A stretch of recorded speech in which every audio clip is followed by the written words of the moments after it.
우리 코로나로 인해서 우리가 참 많은 일상들이 변했습니다.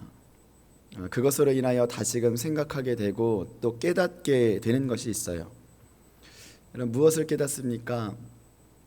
첫째, 우리가 자유롭게 살아온 이 일상들이 다 하나님의 은혜였다는 것이지요. 둘째, 우리가 세상을 살아가는데 그렇게 많은 것이 필요하지 않는다는 것을 깨닫게 돼요.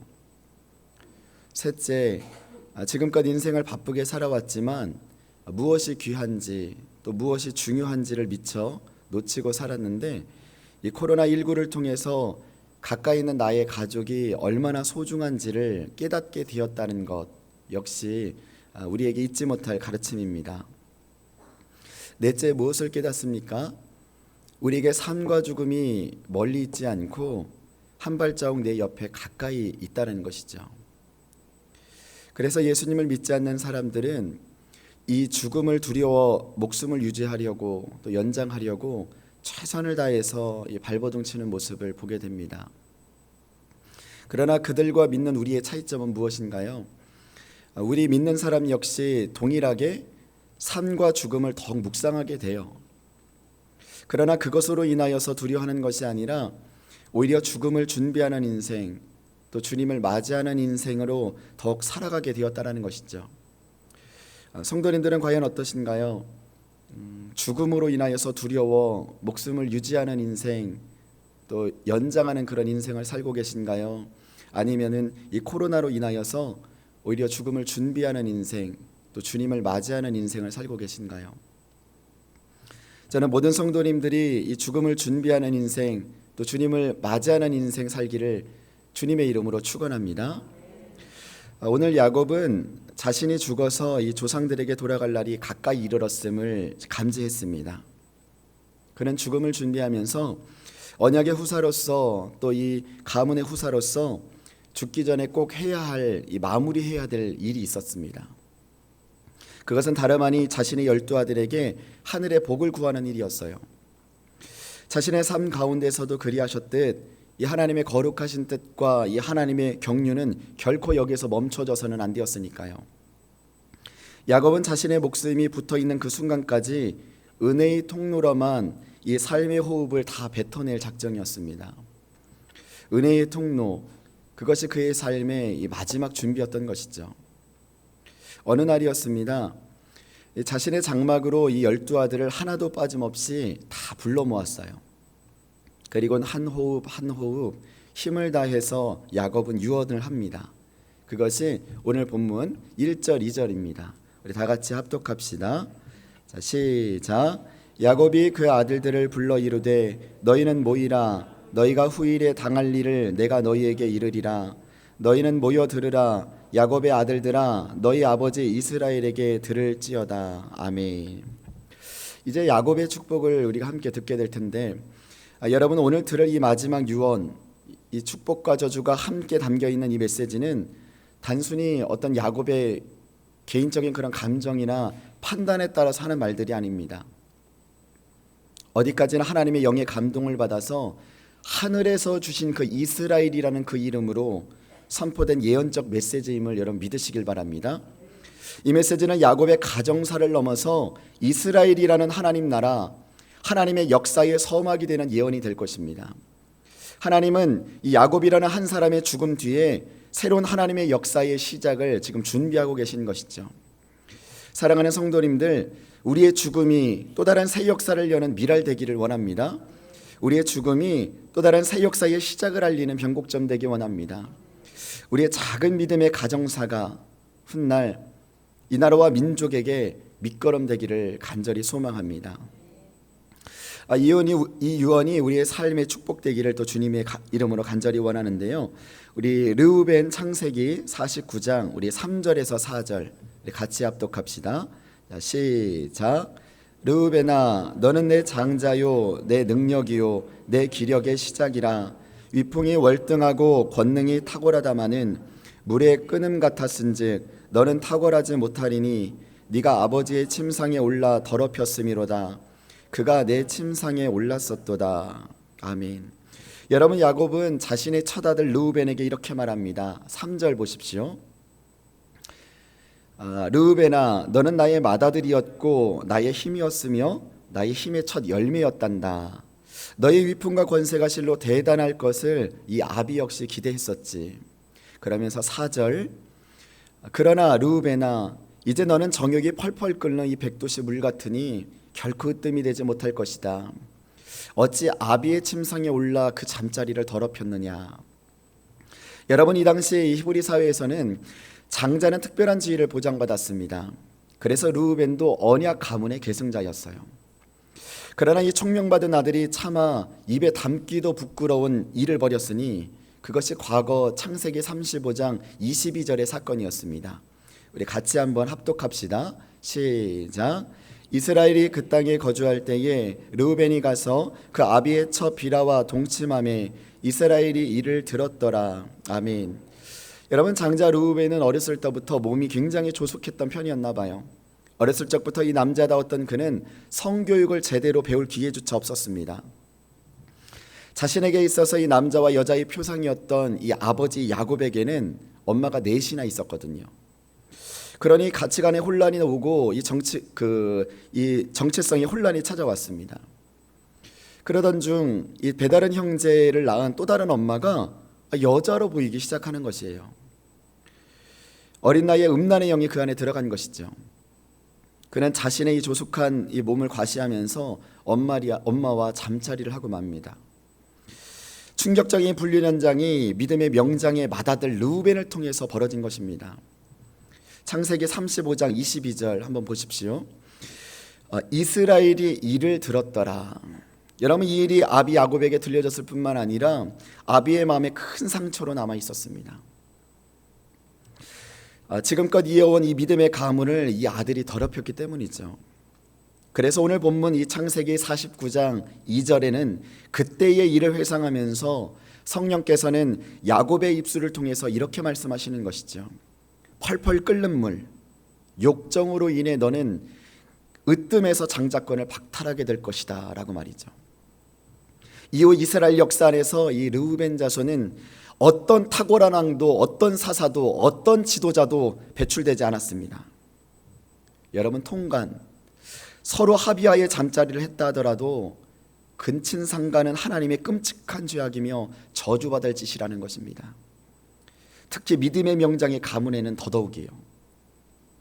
에이, 나랑 별로 상관없는 설교인데 내 나이 80인데. 여러분, 실제 교회 안에 이런 일이 얼마나 많이 일어나고 있습니까? 우리 교회의 청소년과 청년들은 여러분 안전하다고 생각하십니까?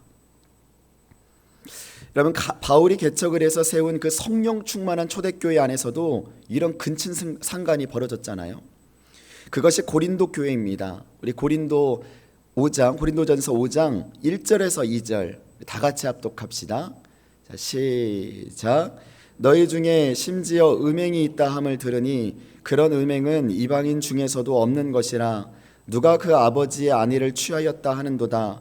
그리하고도 너희가 오히려 교만하여져서 어찌하여 통한이 여기지 아니하고 그 일 행한 자를 너희 중에서 쫓아내지 아니하였느냐. 여러분, 바울이 세운 이 교회에서 자신의 어미를 성적 대상으로 이 삼아버린, 어떻게 보면 일명 이 청소년 범죄 사건이 이때 벌어졌다는 것입니다. 우리는 이 대목을 깊이 한번 생각해 보아야 할 것입니다. 성적으로 타락하고 문란한 이 시대에 내 자녀는 과연 안전한가? 믿음의 공동체인 교회에서 이 가치관과 정체성이 이 혼란스러워하는 우리 자녀들을 어떻게 교육할 것인가 하는 것 말이죠. 지난주 토요일에 이 전 교사들이 워크숍을 하면서 이성교육에 대한 그런 영상을 시청을 했습니다. 마치 놀이처럼 어떤 성관계를 맺는 이 청소년들과 이 청년들의 이야기를 접하면서 뉴스에서 익히 들어서 알고 있는 이야기였지만 이것이 교회 안에서 우리 믿음의 아이들이 그러할 줄은 꿈에도 생각하지 못하고 있었지요. 우리는 시청하면서 교사들 역시 심각하게 고민하는 시간들이었습니다. 저 역시 청소년 부서를 맡은 담당 목사로서 어떤 쉽게 간과할 수만은 없었습니다. 이번 주가 마침 이 서점에서 이 분당우리 교회에서 출판한 이 성교육 책을 접했는데 총 5권으로 되어 있는 책이에요. 각 나이별로 0세부터 쭉 해서 청소년 또 청년까지 이 성교육에 대한 내용을 자세히 다루고 있었습니다. 이 전문가는 영세부터 이 성교육이 이루어져야 된다고 말합니다. 제 아들 성주도 깜짝 놀랐습니다. 자신의 것을 보면서 호기심 있는 눈으로 쳐다보는 것이에요. 제가 그래서 아내랑 어젠가 엊그제 말하기를 야, 이때부터 성교육이 필요하겠다 이렇게 대화했던 기억이 납니다. 걔가 뭘 알겠어요? 여러분, 그러던 중에 이 책은요, 제게는 얼마나 큰 희소식이었는지 모릅니다. 2학기 때부터 그래서 저는 매주 주일 예배 때 이 20분을 할애하여서 그 책을 가지고 교육할 예정인데요. 성도님들의 자녀 또 손자, 손녀들 이 중고등부 주일 예배에 꼭 보내주십시오. 부디 르우벤처럼 지도자가 끊겨지는 그런 내 가문 되지 않도록 이 세대를 믿음으로 지켜가는 이 다음 세대의 통로가 우리 교회 되기를 주님의 이름으로 축원합니다. 여러분, 이어 야곱은 시므온과 레위를 한데 묶어서 이 공동의 축복을 베푸는데 우리 창세기 49장 5절에서부터 7절입니다. 우리 큰 목소리로 합독하겠습니다. 시작. 시므온과 레위는 형제요, 그들의 칼은 폭력의 도구로다. 내 호나 그들의 모의에 상관하지 말지어다. 내 영광아 그들의 집회에 참여하지 말지어다. 그들이 그들의 분노대로 사람을 죽이고 그들의 혈기대로 소의 발목 힘줄을 끊었음이로다. 그 노여움이 혹독하니 저주를 받을 것이요 분기가 맹렬하니 저주를 받을 것이라. 내가 그들을 야곱 중에서 나누며 이스라엘 중에서 흩으리로다. 야곱은 이어서 말합니다. 5절 보십시오. 5절. 네, 시몬과 레이야, 너희는 한 어미에서 나온 한 형제요, 그리고 단짝이었단다. 너희 형제는 늘 좋은 곳도 함께 했었지. 그러나 너희 칼은 실로 난폭하고 잔인했다. 6절입니다. 너희가 분노의 칼로 사람을 마구 쳐 죽이고 너희 멋대로 그들의 생기였던 소의 발목까지 힘줄을 끊었더구나. 그렇게 생기까지 끊어버릴 필요가 있었을까? 7절입니다. 너희가 맹렬한 분노로 설쳐댔으니 저주를 받을 것이고 너희 행실 또한 너무나 잔인하니 저주를 받을 것이다. 내가 너희를 내 자손 가운데 나누고 이스라엘 백성 가운데 흩어지게 하리라. 여러분, 시몬과 레위를 통해서 벌어진 또 하나의 사건이요, 야곱에게 깊은 상처를 남긴 사건. 이 사건은 하나님에게도 몹시 불편한 사건임이 분명했습니다. 자신의 아들을 저주하고 싶은 아버지가 여러분 어디 있겠습니까? 야곱은 오랜 세월이 지나서 그 사건을 대수롭지 않게 여기곤 잊어버렸을지 모르나 하나님은 결코 그 엄청난 일을 잊지 않으셨어요. 마지막 죽음을 준비하는 이 야곱의 입을 통해서 그 일에 대한 전말을 드러내십니다. 그 사건이 무엇이었나요? 내용의 전말은 이렇습니다. 어느 날 자신의 누이 디나가 그 형제들의 누이 동생 디나가 한 세겜성의 주인의 아들에게 이 성폭행을 당하고 만 사건이 벌어진 것입니다. 그 주인의 아들과 주인은 어차피 벌어진 일이니 야곱이여 당신의 딸 디나를 자신의 아들의 아내로 달라고 이제 간청을 해요. 그러나 헝클어진 머리와 찢어진 옷을 붙잡고 엉엉 울고 있는 디나를 쳐다보니까 이대로 그냥 둘 수는 없었죠. 다른 형제들 역시 화는 났지만 쭈뼛쭈뼛하고 있었습니다. 그러나 시므온과 레위에게 있어서 이 디나는 어떤 동생입니까? 같은 엄마 뱃속에서 나온 여동생이었습니다. 다른 배다른 형제들처럼 분노만 가지고 있기에는 가슴이 타들어가는 것 같았어요. 그들은 그 맹렬한 분노를 실행에 옮기기로 합니다. 악을 악으로 갚지 말고 욕을 욕으로 갚지 않도록 부르심을 입은 이 하나님 자녀라는 사실을 망각했던 것이죠. 그래서 벌어진 잔인한 이 살인복수국, 그들은 하나님의 신성시하는 이 하나님의 징표인 할례를 빙자해서 이 포경 수술을 해야만 우리 여동생 디나를 주겠소. 그렇게 속이고는 이 세겜성 모든 남자들을 포경 수술하게 합니다. 그 고통스러움이 가장 극심한 제3일째 날, 시몬과 레위가 그 틈을 타서 세겜 남자 전원을 다 죽여버립니다. 여러분, 시몬과 레위의 칼에 무차별적으로 잔인하게 살육당한 사건, 뉴스에서 나올 법한 이 토막 사건을 믿음의 명장인 야곱의 집에서 그 아들들이 벌였던 것이죠. 그것을 하나님은 잊지 않고 있으셨던 것입니다. 훗날 이 예언으로 인해서 이스라엘 역사의 시몬 지파는 실제 먼지같이 날려져서 거의 유다 지파에 흡수되었습니다. 레위 지파 역시 이 다른 지파들 속에서 뿔뿔이 흩어져 살았어요. 그러나 천만다행으로 이 레위 지파는 출애굽기 34장 이 금송아지 사건 때 이 하나님 편의 섬으로 말미암아 제사장의 가문으로서 살아갈 수 있는 이 회복의 기회, 어떤 회복의 은총을 하나님이 베푸셨죠. 여러분, 르우벤도 성적 사건 때문이요, 그리고 시몬과 레위 살인 사건도 이 여동생의 성적 사건을 통해서 벌어진 일이라면 이 다음 세대 성교육은 반드시 해야 하는, 우리 자녀 세대를 바로 세우는 일침으로 우리가 삼아야 할 것입니다. 다음으로 야곱은 넷째 아들 유다를 향하여서 이렇게 축복을 베풀었습니다. 우리 창세기 49장 8절에서 10절입니다. 우리 같이 합독하겠습니다. 시작. 유다야, 너는 네 형제의 찬송이 될지라. 네 손이 네 원수의 목을 잡을 것이요 네 아버지의 아들들이 네 앞에 절하리로다. 유다는 사자 새끼로다. 내 아들아, 너는 움킨 것을 찢고 올라갔도다. 그가 엎드리고 웅크림이 사자 같고 암사자 같으니 누가 그를 범할 수 있으랴.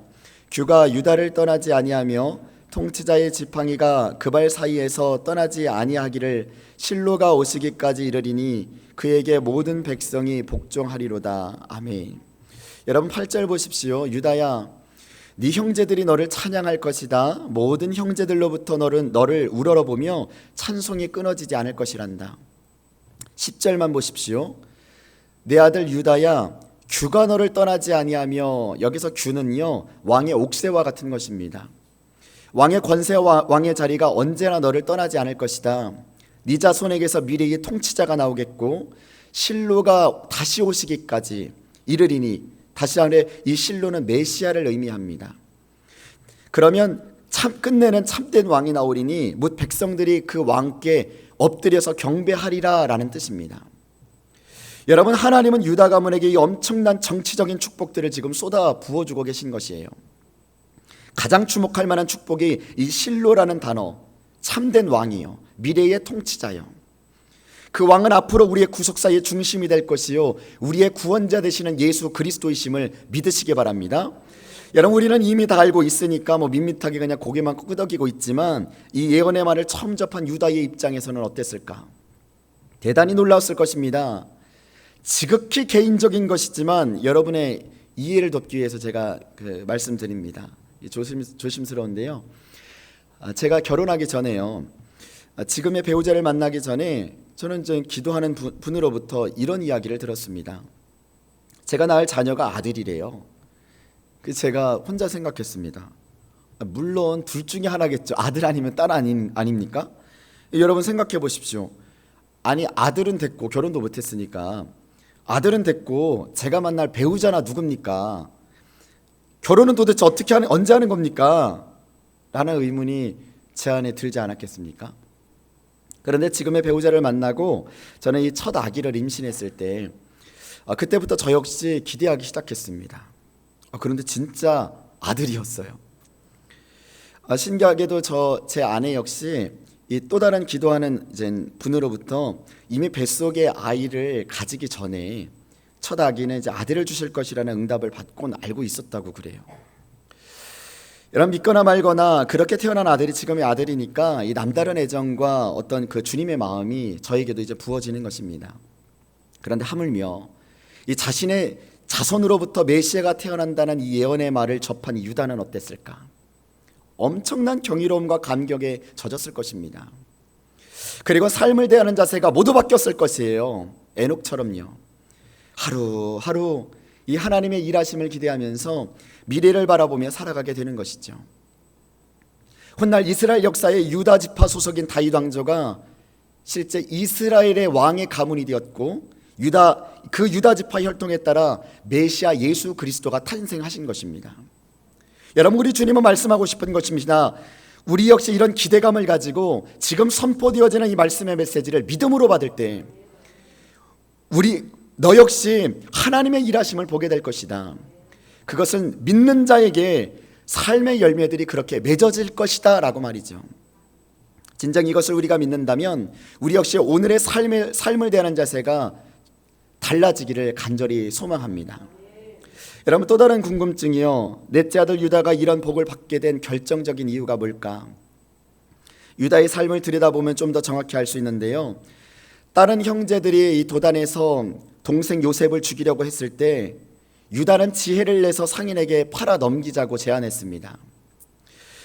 이 유다 형의 지혜 덕분에 동생 요셉이 죽임을 면하게 됐고, 요셉이 이때 죽지 않고 살았으니까 어떤 7년의 풍년, 그리고 7년의 어떤 흉년이라는 이 놀라운 하나님의 섭리가 무사히 이루어질 수 있었던 것이죠. 뿐만 아니라 내 앞에 국무총리가 이 동생 요셉이라는 것을 꿈에도 생각하지 못했던 이 유다는 또 다른 동생이 베냐민이 집에 돌아가지 않으면 우리 아버지 야곱은 죽습니다. 차라리 제가 당신의 노예가 되게 해주십시오. 눈물로 호소하면서 이 동생 베냐민을 살려냈어요. 뭔 말이냐 하는 분들은 창세기 앞부분을 보시면 됩니다. 그로 인해서 형제들이 하나의 마음을 갖게 되었습니다. 우리를 위해서 중보하시는 예수님의 마음이 무엇인지를 이 유다는 눈물로 보여준 것이죠. 우리는 야곱의 유언을 통해서 점점 갈수록 무엇을 깨닫게 되나요? 이 갈라디아서 이 6장 7절에서 10절 말씀이요. 우리 같이 비전을 보면서 합독하겠습니다. 시작. 스스로 속이지 말라. 하나님은 업신여김을 받지 아니하시나니 사람이 무엇으로 심든지 그대로 거두리라. 자기의 육체를 위하여 심는 자는 육체로부터 썩어질 것을 거두고 성령을 위하여 심는 자는 성령으로부터 영생을 거두리라. 선을 행하되 낙심하지 말지니 포기하지 아니하면 때가 이름에 거두리라.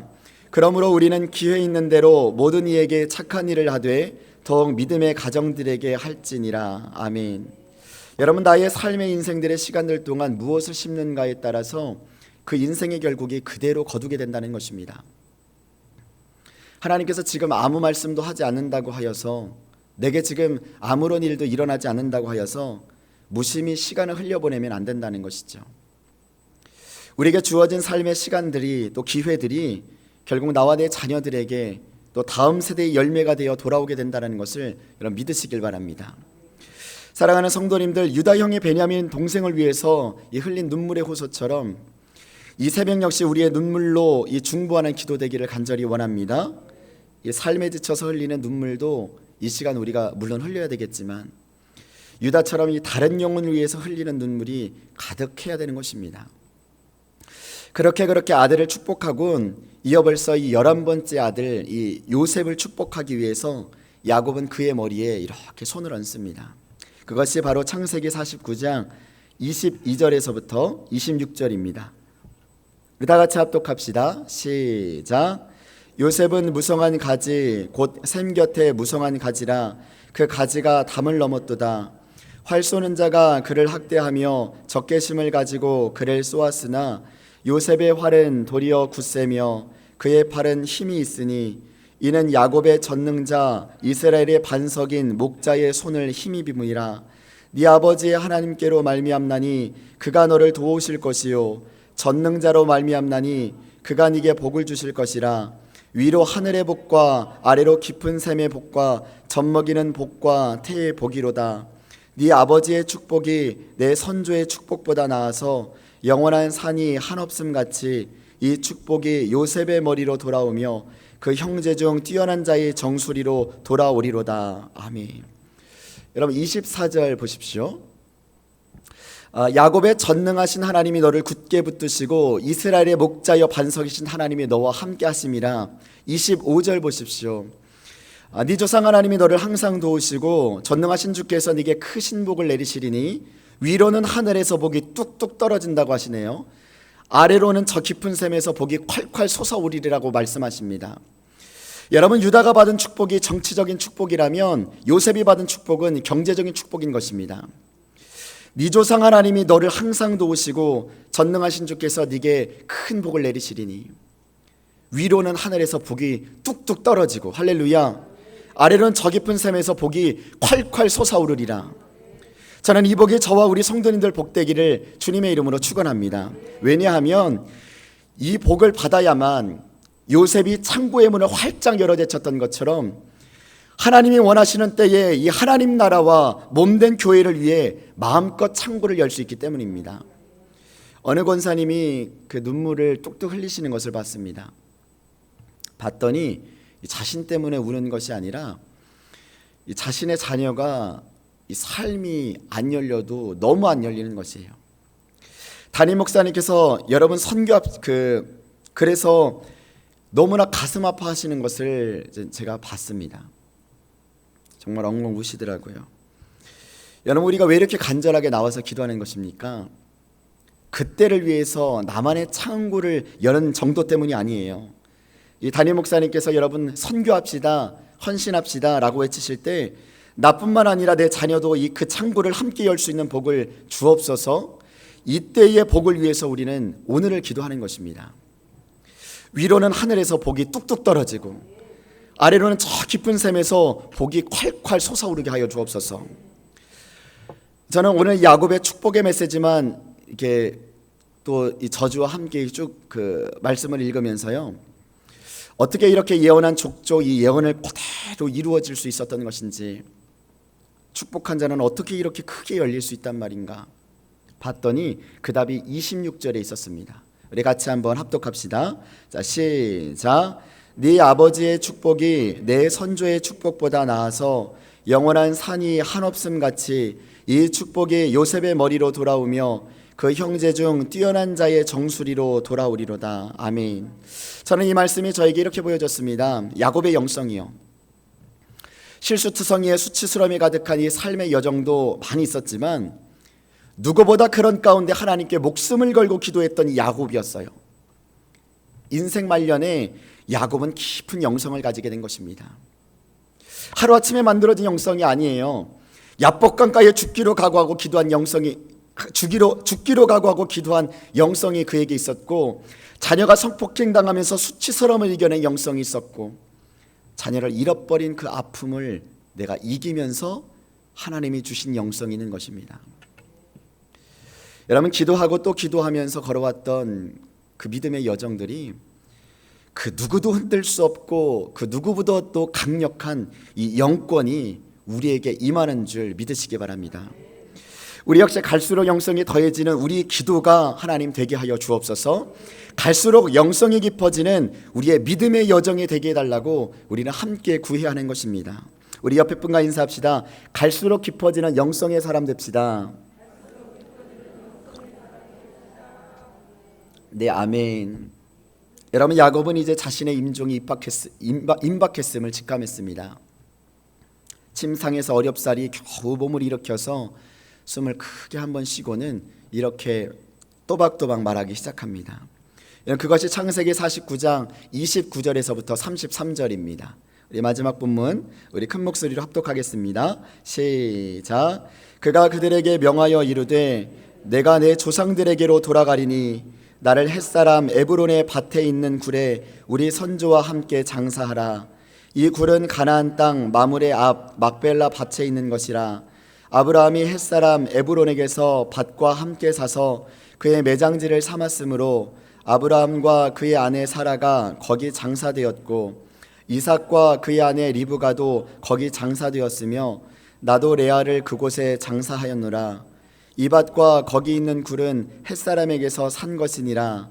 야곱이 아들에게서 명하기를 마치고 그 밭을 침상에 모으고 숨을 거두니 그의 백성에게로 돌아갔더라. 아멘. 여러분 29절 보십시오. 내 아들아, 이제는 내가 나그네의 삶을 마치고 세상을 떠나갈 때가 되었구나. 내가 조상들에게로 돌아갈 때가 되었어. 내가 죽거든 이 유해를 메고 지금 햇사람 에브론의 밭에 있는 동굴묘실에다가 나를 묻어다오. 믿음의 조상들과 함께 그렇게 묻히고 싶구나. 여러분, 그의 147년의 어떤 그런 야곱의 삶은요, 그렇게 마감을 했습니다. 파란만장한 삶이었어요. 고통스러운 순간, 수치스러운 순간도 많이 있었습니다. 그러나 그 어떤 선조보다도 믿음의 명장으로 불릴 만큼의 영권이 대단했어요. 훗날 반드시 성취되어질 이 하나님의 약속의 땅, 이 축복의 땅을 바라보며 그는 아브라함처럼 눈을 감습니다. 사랑하는 성도님들, 죽음의 준비는 이렇게 하는 것입니다. 내가 버려놓은 재산 물려주고 가는 게 축복된 인생이 아니라 야곱처럼 마지막 순간까지 이 하나님이 어떤 분이신지, 하나님의 축복의 메시지를 자녀들에게 전해주고 그리고 떠나야 하는 것입니다. 이스라엘이라는 이 명실상부한 이 한 민족의 대부로서 그는 하나님의 비전을 그들에게 심어주고 그렇게 떠난 것이죠. 우리 자신에게 한번 질문해 하였으면 좋겠습니다. 나의 죽음은 어떻게 해야 되는 것일까? 여러분, 코로나로 인해서 우리 역시 야곱처럼 많은 것을 깨닫게 되었다고 했습니다. 자유롭게 살아온 우리 일상들이 다 하나님의 은혜예요. 세상을 살아가는데 그렇게 많은 것이 필요하지 않다는 것을 깨달았다고 했습니다. 지금껏 인생 바쁘게 살아왔지만 무엇이 중요한 것인지, 무엇이 귀한 것인지 놓치고 살다가 이 나의 가족 영혼의 구원이 얼마나 중요한 것인지를 깨닫게 됩니다.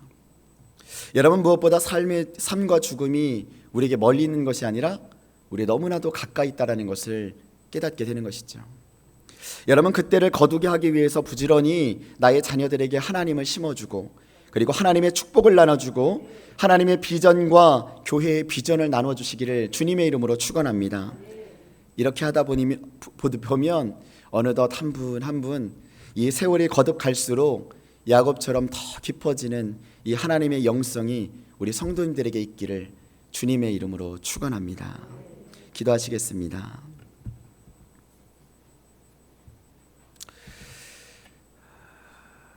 하나님, 각 사람의 분량대로 하나님께서 야곱의 아들들을 축복하셨던 것처럼 나의 삶의 인생의 시간들 동안 내가 무엇을 심고 있는지 돌아보게 하여 주옵소서.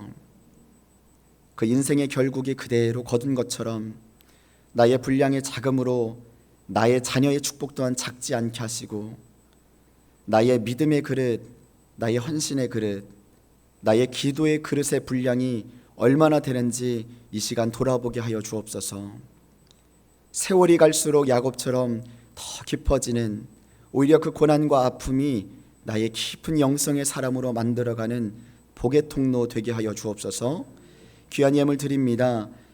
예수께서 이르시되 오히려 하나님의 말씀을 듣고 지키는 자가 복이 있느니라 하시니라. 아멘. 감사한 금 드립니다. 너희가 악할지라도 좋은 것을 자식에게 줄 알거든 하물며 너희 하늘아버지께서 구하는 자에게 성령을 주시지 않겠느냐 하시니라. 아멘. 사람의 심령은 그 병을 능히 이기려니와 심령이 상하면 그것을 누가 일으키겠느냐. 이 고난에서 저를 일으켜 주실 분은 하나님뿐이십니다. 강한 믿음을 주셔서 승리케 하옵소서. 귀한 예물 드립니다. 하나님, 오히려 이 고난과 아픔들이 야곱처럼 깊은 하나님의 영성들이 흘러가게 하여 주시고 이 다음 세대의 위기 가운데서도 오히려 이것이 기회 되게 하여 주시며 하나님 나라와 몸된 교회와 다음 세대를 세워가는 귀하고 복된 성도님들 되게 하여 주옵소서. 하나님, 이 시간도 조찬 기도의 가운데 또 모든 일정을 소화하실 담임 목사님과 하나님 동역자들 함께 돌아봐 주시고 하나님의 선한 뜻과 귀한 사역 위하여 기름 부으심이 충만케 하여 주옵소서. 모든 것 감사드리며 살아계신 예수님의 이름으로 기도드립니다. 아멘.